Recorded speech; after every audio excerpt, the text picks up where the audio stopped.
All right. Welcome to Roots of Reality Experiences. I'm joined by Sabrina Schaeffer, who is the Vice President of Public Affairs at the think tank R Street Institute, which focuses on solving complex public policy challenges through free markets and limited effective government.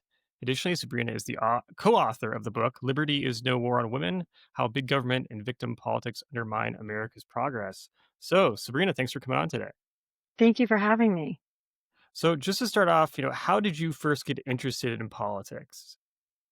Oh, that's a good question, but probably because I was sort of forced to at the dinner table growing up. I was the younger of two siblings, and my brother was always very animated, and I sat quietly until he went to college, and then I started to find my voice. And after I went to college, my dad decided to run for Congress.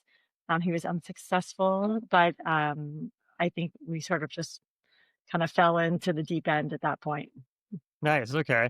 So do you ever envision yourself, like, working at a think tank one day and, studying it at university or Well, I definitely didn't really think about it back then, but once I was, finishing up college and thinking about where I might end up, Washington seems like a logical next step. I was also a history major, and I came to Washington and began my career in the think tank community, and I've been in and out of it for over 20 years now. So I guess I figured that this is where I belong. Sure, it makes sense.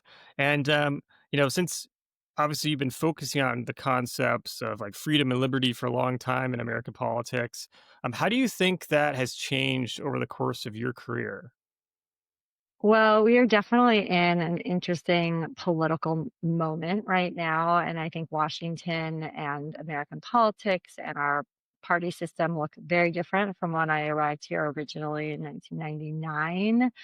Um, that being said, I think there's still a lot of people who are committed to free markets, limited effective government.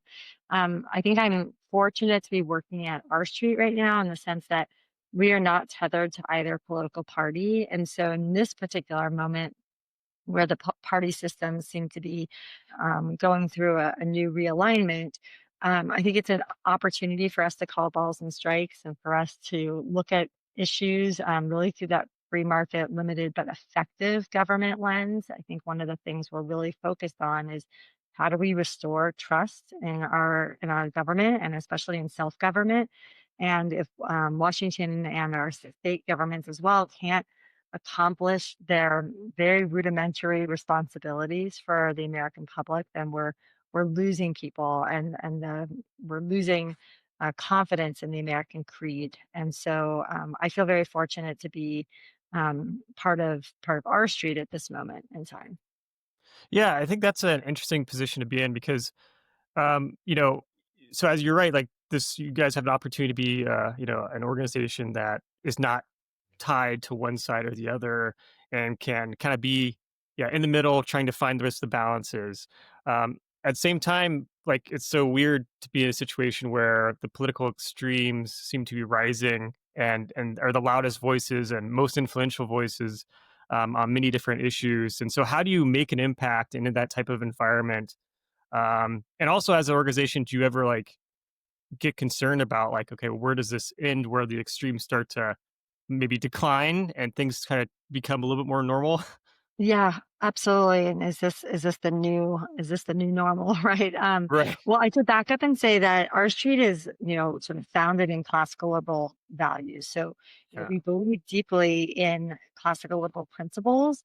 But at the same time, because we're not tied to a political party, it gives us an opportunity to join conversations that otherwise we might not be able to be at. And I think it's at a time when that limited government voice is often needed most. So I'd say that's one part that's making us stay impactful. The other is that we invest a lot of time and resources into remaining credible, and I think it's a distinguishing quality to us as an organization.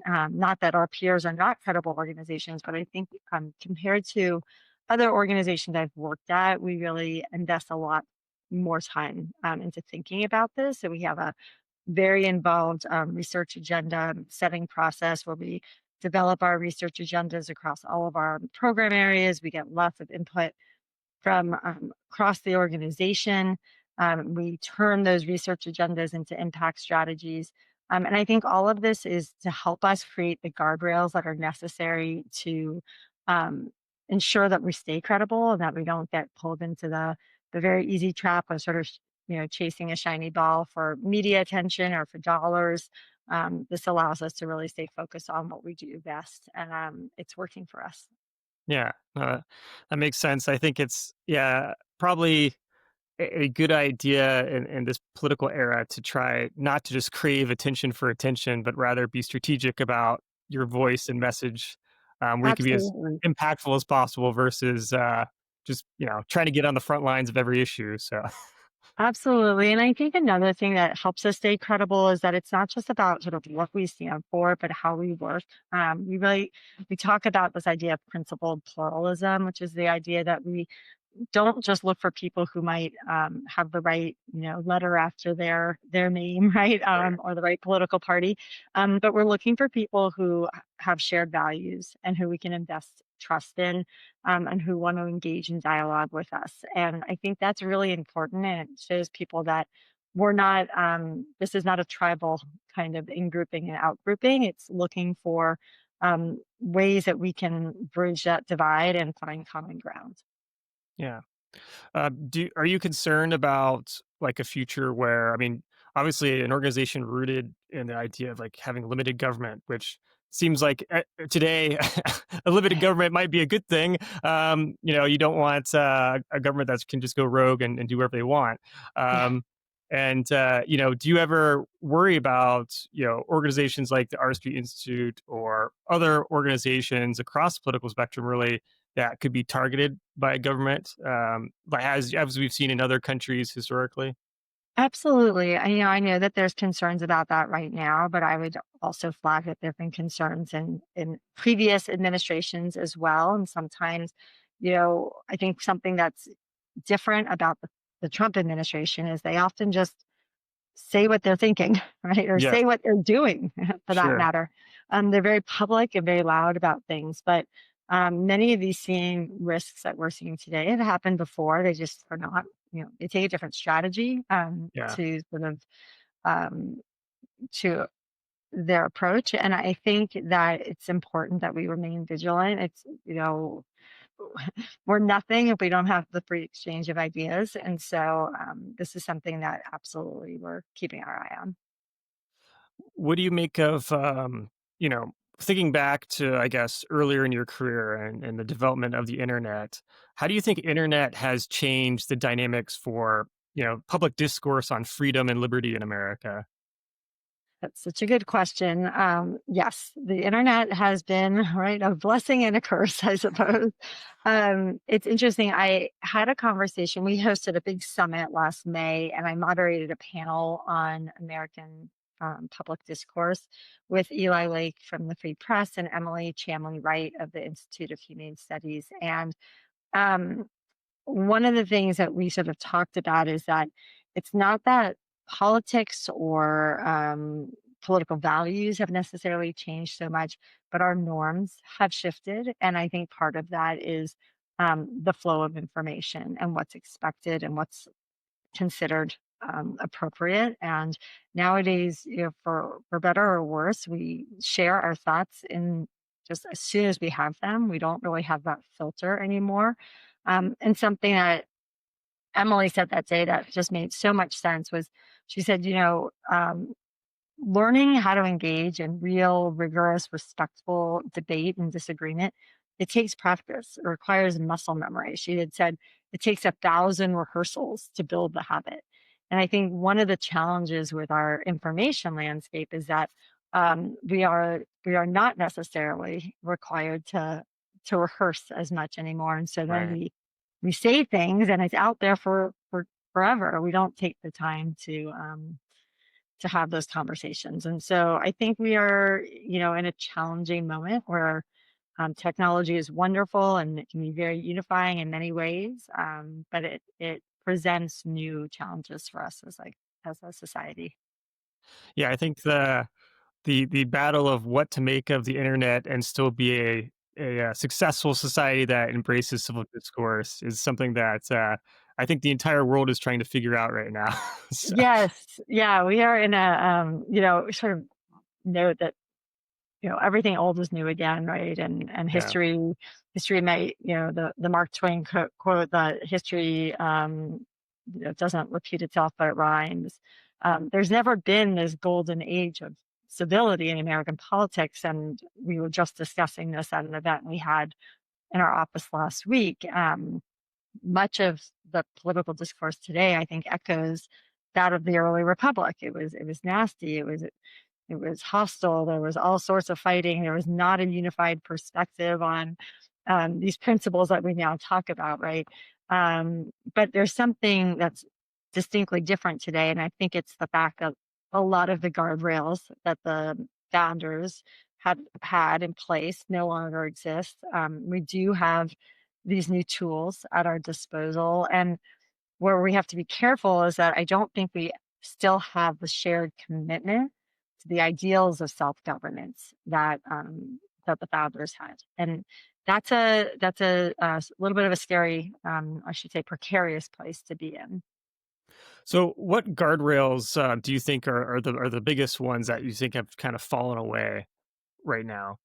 Yeah, so I think one of the things that we're not going to recreate the early republic, but Right. there was sort of this code of honor. And Joanne Freeman up at Yale, she wrote a wonderful book called Affairs of Honor. And there was sort of this honor code that guided how public officials engaged with one another. And I think, unfortunately, while we don't have that same, we can't replicate that. Um, we no longer, it's like we've forgotten how to ask questions in good faith, or how to disagree civilly, how to listen with humility, really listen, not just wait to make our point, right? And I think we need to have a renewed dedication to these practices. Otherwise, I do worry that the American experiment will be at risk. Yeah, I mean, it is. I think it's been shocking, probably for almost everyone, about how many just things were just kind of norms that we agreed to do that were not actually written down anywhere, and so you don't actually have to follow them. So, Yes, absolutely. And something we've been talking about internally a lot is that everything wasn't delineated in the Constitution, right? right. We have to have trust in our institutions, trust in one another, trust Yep. in the idea of self-government. And if we're losing that, that's something that's deeply worrisome, and it should worry people of all political stripes. Yeah. Oh, definitely. So, I mean, I think that's one of the things I think is really interesting right now, and I'm curious to get your thoughts on this. Is when we think about the idea of freedom and liberty in America today, do you think most Americans still value those principles, or only value them with the caveat, that it suits them and their political interests and goals, but would rather kind of suppress the other side if it doesn't? I think we are in a concerning position right now, where I Yeah. do worry that not enough people are sort of rooted in sort of the knowledge of sort of where we came from and just how exceptional our founding was. We sort of joke it's like the Big Bang, right? Like this confluence of events, but Yeah. people really understand how sort of the intersection of the Enlightenment and hundreds of years of colonial self rule, how it all sort of came together in this sort of magical moment, right? And what does that mean? I do worry that a lot of people have forgotten that, and that we're no longer really teaching that, right? I don't think. I think, unfortunately, that sort of become passe. And so I Yeah. do think we need to recommit to the American creed and sort of understand our governance power does not come from God or birthright aristocracy, that our rights come from the people, and that the American experiment is built on this idea. I think that's something that we need to communicate and sort of rededicate ourselves to. Yeah, I think it's been an interesting thing to like think about in these last several years, because I know there's always polls that can come out that can talk about, like, oh well, most Americans believe in democracy and these principles of freedom and liberty, but it's one of those games where if you ask a certain question a certain way, you can get a different answer. And I think, just based off of, the political officials that are getting elected more and more, you get a lot more flamethrowers, I think, than you used to. So, Yes. uh, And I would, again, I do think that there's always been that kind of political vitriol. And I think if you sure. look back at the early republic all the way up to the Civil War, I mean, there was the American people wanted their lawmakers literally to fight for them. And there was this feeling that the Northerners were getting all walked all over by the Southerners. And there's fascinating documentation of people saying, like, we laugh now when we talk about a duel, but they wanted their views to be heard. And I think Yeah. it's really important that we sort of don't whitewash that that's always been here. But I think what's uncomfortable is that we feel like we should have evolved, right? Like You're we should right. be in a better place now, right? Yeah. 250 years in, we should learn how to grapple with disagreement. And I think for many of us, we're feeling like we're backsliding and we're allowing that political vitriol to spill over into violence far too often now.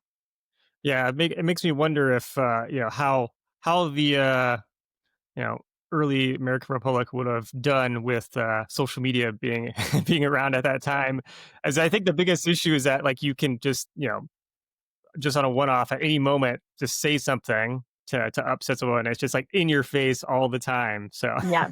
And you know how we sort of, I have 3 children, and I feel like something that we teach them is, if you're getting really frustrated with someone at school, or a teacher is yeah, annoying you or something, so you need to take a beat and just like collect your right, thoughts before you respond. yeah, But somehow, as adults, we don't practice that when it comes to engaging, and so now we have the ability to have no filter and just say what we want in the moment without any recourse, really, very, yeah, very infrequently. So, yeah. No, it's definitely difficult times. yeah. Country that's been through a lot of challenges historically, but I think this is a little bit unique just because of the era and the technology. So Yeah. will be interesting. So when thinking about in the big picture and American freedoms, what core American freedoms do you think are most under threat today, or maybe that are keeping you up at night when you think about the future of our democracy? Right. Um, I think one of the things that I personally notice is that, and I sort of kind of referenced this a little bit earlier, but I think we've been at risk of executive overreach for a long time now. I mean, it's been Yeah, building for decades. Um, But we are now in a position of having an administration that's really vocal, and really brazen about it. And perhaps that's refreshing, because then you can call it out when you see it and say, okay, I might agree with your goal, but I don't agree with your tactics. But I find it, in a way, sort of been this awakening for a lot of people. But for those of us who have been steeped in public policy for a long time, we've been seeing this trend of the growth of the executive branch for a long time, and it can be less. It doesn't have to be the most controversial topics, right? It doesn't have to be tackling immigration through raids and things that might make people uncomfortable. I mean, just executive overreach through our agencies and through the executive branch has been a huge um, economic drag for yeah, decades now. And so I do like, in many ways, that we're now having a real conversation about it because it's more visible. And I hope that people don't forget. I mean, there will be a day when Democrats are back in power, and I hope that people don't forget um, that these problems will still persist. yeah. That's right. Well, yeah. I mean, it is something where, yeah, be careful what you do and how you use your power, because yeah, it could turn on the other side. So, Absolutely, especially as you establish precedent for a behavior, yeah, and you become accustomed to it. I think that was what was especially concerning recently with um, the FCC and the Jimmy Kimmel situation, where wanted to remind people, yes, you may disagree with this particular personality, but you're not going to always be in power. And now we've created the conditions that allow government to stifle free speech, and we don't. That right, that's absolutely not what we want because it doesn't matter who's in power. It's just we need to be able to have an environment where we have the free exchange of ideas. Yeah. No, definitely so. Yeah, it's pretty disturbing. Yeah, with to see people calling out, public officials calling for the cancellation of people on television. Yeah, That's absolutely. pretty bold Mm. to see in America. So yeah, quite disturbing to see that. You know, are you optimistic, or would you say you're pessimistic about the future of freedom in America? I'm optimistic still because I still think despite problems and flaws, we still have the very best, form of government, and we have, the most opportunity than we've ever seen in history. Um, I just think we need to double down on protecting that and remembering what we stand for. I think we have to do more to carve out, specific spaces for disagreement. I think we have to push back on efforts to stamp out free speech. I think we need to sort of, as I was saying earlier, recommit to our founding principles and make sure that that's something that we're still teaching and sharing with our children and advancing as a nation. Yeah, so I want to get more into that a little bit because I think this is a really interesting question. I think also, thinking of the historical moment we're in, but also like in the future, people listening to an interview like this or something, and thinking about what were people thinking at that moment of sort of the political chaos of today. There's obviously a lot of people that are very concerned that the American democracy won't continue to exist in the future. Um, Mhm. what particular things about the American system do you think will allow us to survive despite those concerns that people are having today? That is a good question. I think that ultimately people believe in self-government, right? Ultimately, they want to hold the reins of power over their destiny, and that's something that, while imperfect and perhaps at times, you know, a little inconsistent, um, that's still what the country represents and stands for, and having control over the freedom to design your destiny and make the choices that work for you and your family. Ultimately, I think that's what Americans want, and we will persevere. But I think it's important to sort of recognize that it is fragile and it can go Yeah. away if we don't protect. Can you envision a scenario where the democracy does fall apart in the future? Wow, it's getting dark. Yeah, Just out I of mean, curiosity. Yeah. So, yeah, I mean, I do worry about the increase in political yeah. violence. I think Yeah. that is a real risk. It is directly undermining our democratic institutions. It's Right. directly undermining trust in one another. It's undermining sort of the values of free speech, and the fact that we should be able to feel safe in our homes. It's one of our scholars has written that political violence is the most dangerous kind of violence for Right. democracy, and I couldn't agree more. I do think that this is something that we need real leadership on, both Yeah. the left and the right.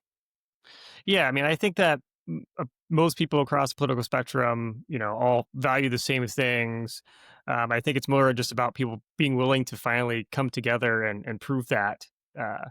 Because obviously, nothing is set in stone. A country can kind of fall apart, but I like to think that we're better than that. So, Yeah, and I think that also sort of developing a comfort with discomfort, right? So yeah, one of the things that we talk about is that it's it's really important that we have disagreements and that we don't all align on things. It's sort of this productive tension that prevents us from falling to one extreme or the other. And so right. if we lose that ability, to lean into that discomfort, to make spaces for disagreement, to feel comfortable with people who have different views than we do, then we're really not just losing, a specific policy debate. We're risking our democracy falling into sort of the arms of one extreme or another. And I think that's something that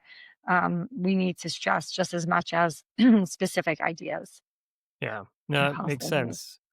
Yeah, Um, just getting people on the same page and understanding the risks of letting, one side just kind of do whatever they want and understanding the need to come together to avoid monopoly on power. So, absolutely. And I think, I was having a conversation earlier today with some colleagues about, you know, as a limited effective government think tank, yeah, there's not always like an obvious policy solution when we see things like political violence erupt. But one of the things I think we're doing at our street is one to help focus on policies that create the conditions to manage political polarization. yeah, Making, whether it's our work in electoral reform or our work in maintaining a free and open information landscape, some of our work in criminal justice reform. We want to create the conditions for a healthy environment, a healthy society that will hopefully keep some of the political violence at bay, right? yeah, So there may not be a particular um, silver bullet to solving this problem. So it's probably a bad metaphor, but yeah, but that we are working on specific policies that we think can help diminish political polarization, and then also creating more opportunities for conversations and for thoughtful commentary to try to demonstrate how this self government really works. yeah. Well, I mean, I think that's the big thing. It's at the end of the day, I feel like it's fundamentally at the very basic level an education challenge and an issue that making people are informed citizens and understanding, how to have a successful country means, being informed about, okay, what are the things you want to avoid, some type of Mm, dangerous situation as a democracy, and to ensure that you have a country that you want to have, and being skeptical of people in positions of power, and the fact that they can take yeah, advantage of you. So absolutely. And I think having a little sort of historical perspective. So for those of your listeners, obviously you attract, I'm sure, a lot of history buffs. On that historical perspective and a little humility about where we've been. One of the things we spoke about at our one of our 250 events last week was that, we talk about these like founding principles of equality and popular sovereignty, civic virtue, limited government, but those ideas were not uniform across all of our right, founders. They had somewhat of sort of shared understanding, but there were lots of differences of opinion, even among those sort of base principles. And I think sort of recognizing that and realizing that that's what built the country were those disagreements and figuring out how to navigate those. That's what's so important, and we shouldn't shy away from those conversations. yeah, no, it definitely makes sense. And um, glad also just to hear a positive take on like the future of, there's hope and stuff. So I think that's the important thing. I think it's very easy to kind of settle into a dark view of the future, which I think at the same time is actually really counterproductive because it does make people that maybe would do something to try to help, make a difference, not do that because they feel like there's no point. So, That's a um, great point. And but I will concede that my head does go there, and we were talking about the idea of American exceptionalism, and do people still believe that America is exceptional? I think the fact that we've survived as a republic for 250 years yeah, makes us pretty exceptional. sure. But we also have to appreciate that it's fragile and it's Yeah. not guaranteed. Definitely. So, what are you currently working on right now at R Street Institute? So one of the things that we're most focused on right now is our celebration of the semi-quincentennial. I think we're at this moment where we sort of recognize there's this widespread civic disconnection. And we have this opportunity to not just celebrate the past, but think about how we um, can restore shared values and a historical understanding and reinvigorate a democratic engagement and really help propel us into the next 250 years. So we started with our Real Solutions Summit back in May that I referenced.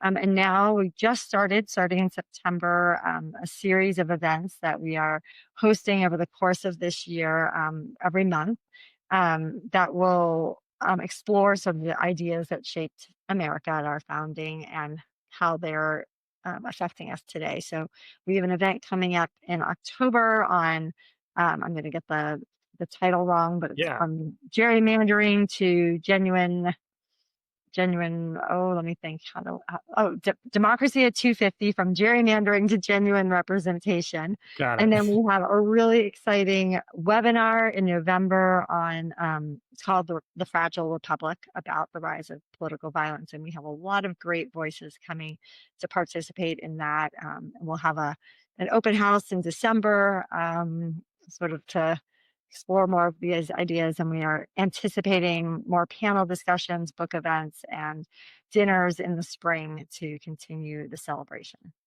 Perfect. And what's the best way for people to like keep track of your work and the work of the Art Street Institute? Yeah, well, I hope that people will come visit us at rstreet.org, and you can find right on our homepage our America's 250 work and all of our policy programs, our 6 different policy programs, and learn all about us. We are a team of about 80, and we have some fantastic scholarships. So I hope people will come check us out. Awesome. Well, Sabrina, thank you so much for taking the time to come on the podcast and appreciate the optimistic outlooks and interesting times we're living in. So, Sounds great, Ben. Well, thank you for inviting me on, and I hope we can do it again.